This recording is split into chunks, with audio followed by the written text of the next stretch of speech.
Hello and welcome to your favourite channel braino solution. देखो बच्चों, question number 6 में ये कह रहा है look at several examples of rational number in the form p by q with no common factor other than 1। मतलब क्या है इसका?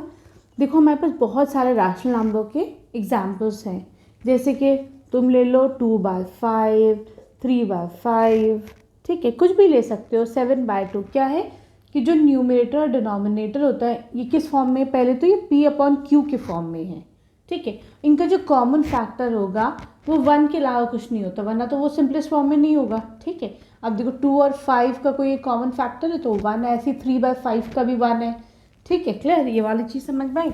अब ये कह रहे हैं and they having terminating decimal representation. अगर मैं इसको बेटा देखो डिवाइड करती हूँ तो इसका जो भी आंसर होगा वो क्या होगा? टर्मिनेट ख़त्म हो रहा होगा। जैसे कि डेसिमल लगाओ, 0 लगाओ, 20, 5 4 जार 20, ठीक है। तो इसका आंसर क्या आ गया बेटा? 0.4 आ गया। तो ये टर्मिनेट हो रहा है, ये ख़त्म हो रहा है। उसी तरीके से इसका आंसर देखो जरा सा क्या हो जाएगा? 5 बाहर 3 अंदर लो, ठीक है, ये हो जाएगा 0, 5 6 जार 30। तो यहाँ पे आंसर कितना आ गया? 0.6 आ गया। तो देख लो ये सारे बेटा ख़त्म हो रहे हैं, टर्मिनेट हो रहे हैं, ठीक है।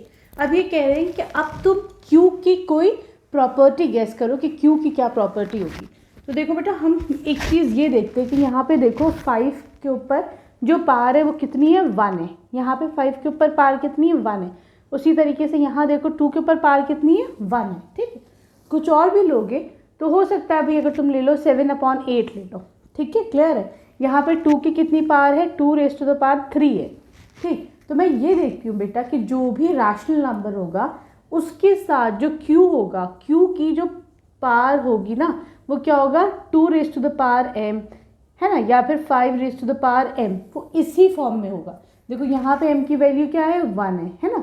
यहाँ पे m की वैल्यू क्या है? 1 है। यहाँ पे क्या m की वैल्यू? 1 है, ठीक है।